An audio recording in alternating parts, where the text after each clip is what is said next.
کیا آپ جانتے ہیں ایک ایسی جگہ ہے جہاں زمین کے نیچے صرف مٹی یا پتھر نہیں بلکہ ہزاروں سال کی پوری تاریخ دبی ہوئی ہے۔ نبیوں کے قدموں کے نشان، تباہ ہوئی عمارتوں کے راز اور ایسی باتیں جن پر آج بھی دنیا لڑ رہی ہے۔ اور حیرانی کی بات یہ ہے کہ لوگ آج بھی پوچھتے ہیں مسجد اقصی کے نیچے آخر ہے کیا؟ دوستو، جب کوئی یہ سوال کرتا ہے کہ مسجد اقصی کے نیچے کیا ہے تو عام طور پر لوگ سوچتے ہیں کہ وہاں صرف مٹی ہوگی، پتھر ہوں گے یا پرانی دیواریں ہوں گی، لیکن اصل بات اس سے کہیں زیادہ گہری ہے۔ مسجد اقصی صرف زمین پر بنی ایک مسجد نہیں ہے، بلکہ یہ وہ جگہ ہے جس کے نیچے ہزاروں سال کی تاریخ، کئی نبیوں کی یادیں اور کئی دور کی عمارتوں کے نشان موجود ہیں۔ سب سے پہلے ایک بہت ضروری بات سمجھ لیجئے۔ بہت سے لوگ یہ سمجھتے ہیں کہ جو سنہری گنبد والی عمارت ہے وہی مسجد اقصی ہے، لیکن اصل میں وہ ڈوم آف دا راک ہے۔ اصل حقیقت یہ ہے کہ پورا حرم شریف کا علاقہ ہی مسجد اقصی ہے۔ اس میں شامل ہے مسجدیں، کھلے میدان، پرانی دیواریں، پرانے ڈھانچے، یعنی پوری پہاڑی جسے حرم الشریف کہا جاتا ہے، وہی پورا علاقہ مسجد اقصی ہے۔ اب اس جگہ کی اہمیت سمجھنے کے لیے ہمیں بہت پیچھے جانا ہوگا۔ اس دور میں جب یروشلم شہر تو تھا اور یہ جگہ بھی عبادت کی جگہ کے طور پر جانی جاتی تھی، لیکن موجودہ مسجد اقصی کی عمارت اس روپ میں نہیں تھی جیسی بعد میں بنی۔ اس جگہ کا تعلق جڑتا ہے حضرت داؤد علیہ السلام، حضرت سلیمان علیہ السلام سے۔ حضرت داؤد علیہ السلام نے یروشلم کو اپنا مرکز بنایا، پھر ان کے بیٹے حضرت سلیمان علیہ السلام نے اس پہلے سے موجود مقدس عبادت گاہ کو اور بڑا، مضبوط اور خوبصورت بنوایا، جسے یہودی لوگ کہتے ہیں ہیکل سلیمانی، سولومون کا ٹیمپل۔ بہت سے اتہاسکار اور یہودی روایتیں یہ مانتی ہیں کہ یہ مندر اسی پہاڑی پر تھا جہاں آج مسجد اقصی ہے۔ یہودیوں کے نظریے سے یہ ان کی سب سے مقدس جگہ مانی جاتی ہے، لیکن اتہاسکاروں کے بیچ اس بات پر پورا اتفاق نہیں ہے، کیونکہ اس پورے علاقے کی پوری اور کھلی کھدائی کبھی نہیں ہوئی۔ دوسری طرف مسلمانوں کا ایمان یہ ہے کہ یہ پورا علاقہ شروع سے اللہ کی عبادت کی زمین رہا ہے، اور آج یہ مسجد اقصی کی مقدس زمین ہے۔ اتہاس بتاتا ہے کہ یہ عبادت گاہ بہت بڑی تھی، صرف ایک عمارت نہیں بلکہ ایک علمی اور دھارمک مرکز تھی، لیکن وقت ہمیشہ ایک جیسا نہیں رہتا۔ کچھ صدیوں بعد بابل کا بادشاہ بخت نصر آیا، اس نے یروشلم پر حملہ کیا، شہر تباہ ہو گیا اور وہ عبادت گاہ بھی گرا دی گئی۔ کئی سال بعد پھر سے ایک مندر بنایا گیا، لیکن 70 عیسوی میں رومن حکومت نے حملہ کیا، دوسرا مندر بھی تباہ کر دیا گیا۔ اب یہاں ایک بہت بڑی بات سمجھیے، یہ زمین صرف ایک دور کی نہیں ہے، اس کے نیچے ہیں کئی دور کی عمارتیں، کئی بار کی تعمیر، کئی بار کی تباہی، یعنی یہ زمین پرتوں میں بٹی ہوئی تاریخ ہے۔ پھر وقت بدلا اور اسلام کا دور آیا، جب حضرت عمر بن خطاب رضی اللہ تعالی عنہ کے زمانے میں یروشلم فتح ہوا تو انہوں نے اس جگہ کا دورہ کیا۔ اس وقت یہ جگہ صاف نہیں تھی، وہاں کوڑا اور ملبہ پڑا تھا، لیکن حضرت عمر رضی اللہ تعالی عنہ نے خود اپنے ہاتھوں سے اس جگہ کو صاف کیا اور وہیں نماز پڑھی۔ پھر اس مقدس جگہ پر عبادت کو دوبارہ زندہ کیا گیا، اور بعد میں مسلم حکومتوں نے وہاں مسجد کی عمارت کو اور بہتر اور مضبوط بنایا، جو آج مسجد اقصی کے نام سے جانی جاتی ہے۔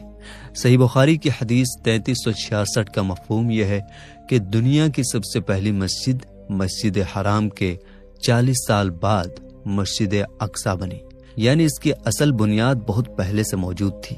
مسجد اقصی اسلام میں بہت بڑا مقام رکھتی ہے، یہ اسلام کی تیسری سب سے مقدس جگہ ہے۔ یہی وہ جگہ ہے جہاں سے اسراء اور معراج کی رات نبی کریم صلی اللہ تعالی علیہ وآلہ وسلم آسمانوں کی طرف لے جائے گئے۔ شروع میں مسلمان اسی طرف رخ کر کے نماز پڑھتے تھے۔ سورہ بنی اسرائیل کی آیت 1 کا مفہوم یہ ہے کہ اللہ اپنے بندے کو مسجد حرام سے مسجد اقصی تک لے گیا، جس کے آس پاس برکت رکھی گئی ہے۔ اب آتے ہیں اس سوال پر جس نے پوری دنیا کو الجھا رکھا ہے، مسجد اقصی کے نیچے آخر ہے کیا؟ اتہاس کاروں اور زمین کے نیچے چھپی پرانی چیزوں کو کھوجنے والے جانکاروں کے مطابق اس پورے علاقے کے نیچے موجود ہیں پرانے زمانے کے بڑے پانی کے ٹینک، پتھروں کی بنی دیواریں، سرنگیں، رومن دور کے ڈھانچے، بہت پرانے زمانے کی عمارتوں کے نشان۔ کیونکہ یہ جگہ ہزاروں سال سے آباد رہی ہے، ہر دور میں یہاں کچھ نہ کچھ بنایا گیا، اس لیے ہر نئی عمارت کے نیچے پرانی عمارت دبی ہوئی ہے۔ پرانے زمانے میں یروشلم ایک پہاڑی شہر تھا، وہاں پانی کی بہت کمی ہوتی تھی، اس لیے لوگوں نے زمین کے نیچے بہت بڑے بڑے پانی کے ٹینک بنائے، انہیں سسٹن کہا جاتا ہے۔ ان میں بارش کا پانی جمع کیا جاتا تھا، لوگ اسی پانی کو استعمال کرتے تھے۔ آج بھی حرم شریف کے نیچے ایسے کئی ٹینک موجود ہیں۔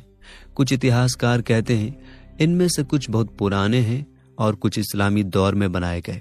اس علاقے کے نیچے کئی سرنگیں بھی ہیں، کچھ رومن دور کی بتائی جاتی ہیں، کچھ پرانے یہودی دور کی اور کچھ اسلامی دور کی۔ ان سرنگوں کا استعمال الگ الگ سمے میں الگ الگ کاموں کے لیے ہوا، پانی لانے کے لیے، آنے جانے کے راستوں کے لیے، عمارتوں کی بنیاد مضبوط کرنے کے لیے۔ آج جن سرنگوں کا سب سے زیادہ ذکر ہوتا ہے انہیں کہا جاتا ہے ویسٹرن وال ٹنلز۔ یہ سرنگیں حرم شریف کی دیواروں کے ساتھ ساتھ زمین کے نیچے جاتی ہیں۔ کچھ لوگ کہتے ہیں یہ صرف اتہاس سمجھنے اور پرانی دیواریں دیکھنے کے لیے ہے، لیکن مسلمانوں کو ڈر رہتا ہے کہ ان کھدائیوں سے مسجد اقصی کی بنیاد کو نقصان ہو سکتا ہے۔ اسی وجہ سے جب بھی کھدائی کی خبر آتی ہے پوری مسلم دنیا میں بے چینی پھیل جاتی ہے، کیونکہ یہ صرف آرکیولوجی نہیں بلکہ سیاست کا معاملہ بھی ہے۔ یہاں ایک اور بہت ضروری بات سمجھیے، مسجد اقصی صرف ایک بلڈنگ نہیں ہے بلکہ پورا حرم شریف کا علاقہ ہی مسجد اقصی ہے۔ اس پورے علاقے میں جہاں بھی نماز پڑھی جائے وہ سب مسجد اقصی کا حصہ ہے۔ اس لیے مسلمانوں کا ماننا ہے اس پوری زمین کے نیچے جو کچھ بھی ہے وہ مسجد اقصی کی زمین کے نیچے ہے۔ دوسری طرف یہودیوں کا ماننا ہے کہ یہاں کبھی ان کا مندر تھا جسے کہا جاتا ہے ہیکل سلیمانی۔ ان کا وشواس ہے وہی ان کی سب سے مقدس جگہ تھی اور اسے پھر سے بنایا جانا چاہیے۔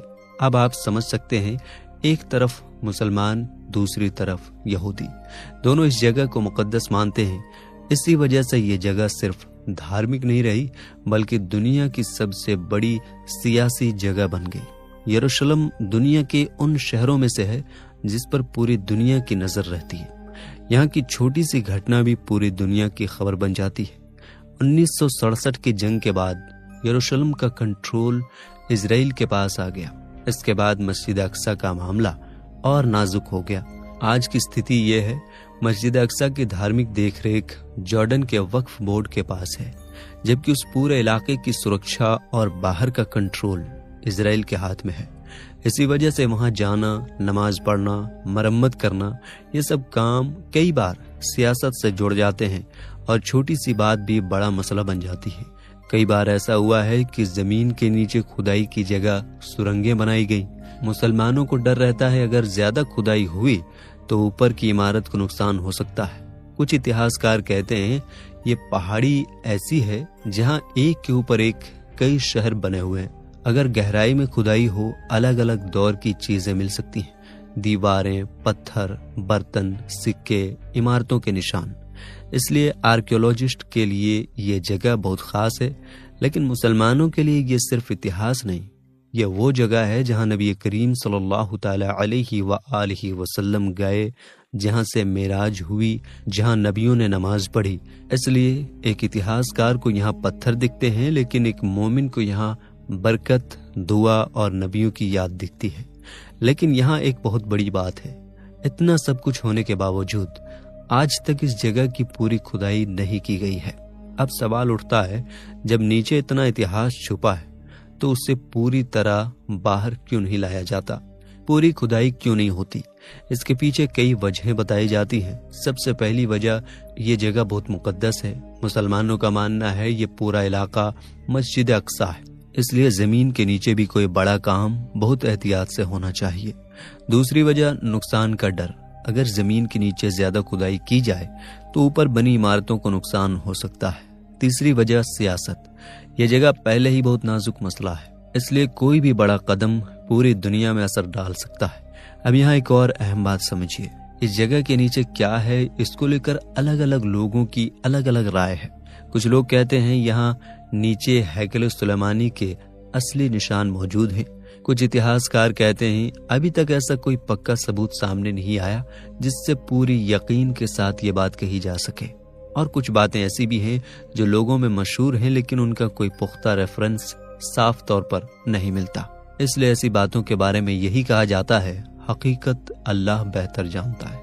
یہ جگہ ایک راز کیوں مانی جاتی ہے؟ آپ سوچئے، ایک ایسی جگہ جہاں ہزاروں سال کا اتہاس ہو، جہاں پوری کھدائی بھی نہ ہوئی ہو، اور جہاں ہر دور کی عمارتیں ایک کے نیچے ایک دبی ہوں، تو کیا یہ ایک بڑا راز نہیں بنے گا؟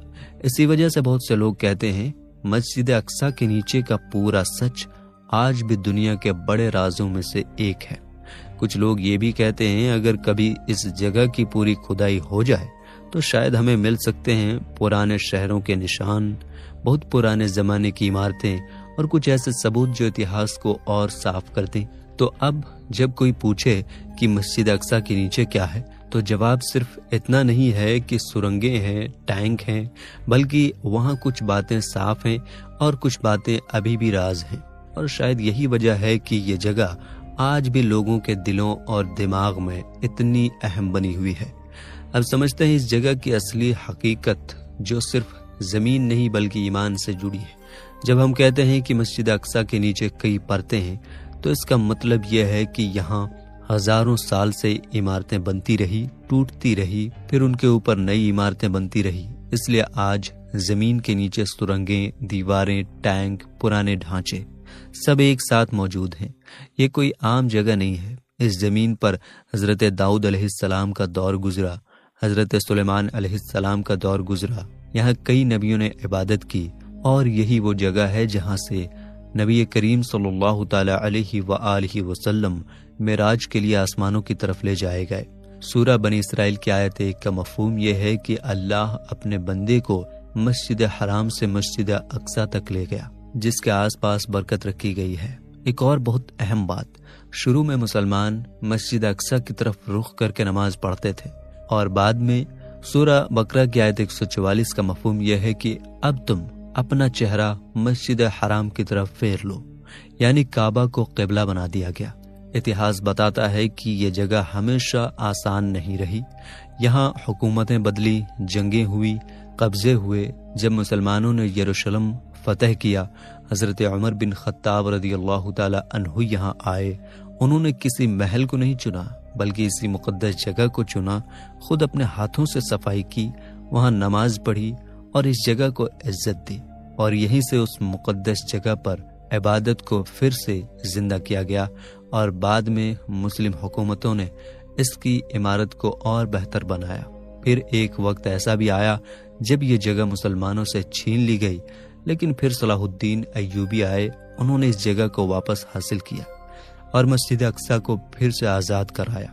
آج اگر آپ دنیا کو دیکھیں تو بہت جگہ جنگ ہے، بہت جگہ سیاست ہے، لیکن مسجد اقصی کا معاملہ الگ ہے، کیونکہ یہاں زمین کا مسئلہ ہے، مذہب کا مسئلہ ہے، اتہاس کا مسئلہ ہے، ایمان کا مسئلہ ہے۔ اسی وجہ سے یہ جگہ ہمیشہ خبروں میں رہتی ہے۔ لیکن ایک مومن کے لیے مسجد اقصی صرف خبر نہیں ہے، یہ ایک یاد ہے ہماری تاریخ کی، ہمارے نبیوں کی، ہمارے ایمان کی۔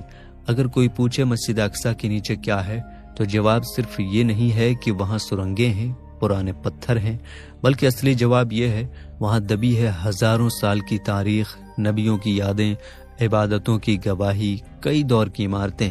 لیکن سب سے بڑی بات یہ نہیں کہ نیچے کیا ہے، سب سے بڑی بات یہ ہے کہ مسجد اقصی ہمارے دلوں میں کتنی ہے، کیونکہ عمارتیں ٹوٹ سکتی ہیں، شہر بدل سکتے ہیں، حکومتیں بدل سکتی ہیں، لیکن اگر ایمان زندہ ہو تو مسجدیں ہمیشہ زندہ رہتی ہیں۔ آج بھی وہاں بچے، بوڑھے، عورتیں، جوان سب مسجد اقصی میں بیٹھتے ہیں، نماز پڑھتے ہیں، قرآن پڑھتے ہیں اور کہتے ہیں یہ مسجد ہماری ہے، یہ اللہ کا گھر ہے اور اسے کوئی ہم سے چھین نہیں سکتا۔ تو اگلی بار اگر کوئی آپ سے پوچھے مسجد اقصی کے نیچے کیا ہے تو صرف یہ مت کہنا کہ وہاں سرنگیں ہیں یا پرانے پتھر ہیں، بلکہ یہ کہنا وہاں ہزاروں سال کی پوری تاریخ دبی ہے، نبیوں کی یادیں دبی ہیں، عبادتوں کی گواہی دبی ہے، اور اس کے اوپر امت کا یقین آج بھی زندہ ہے، آج بھی مضبوط ہے اور انشاءاللہ ہمیشہ مضبوط رہے گا۔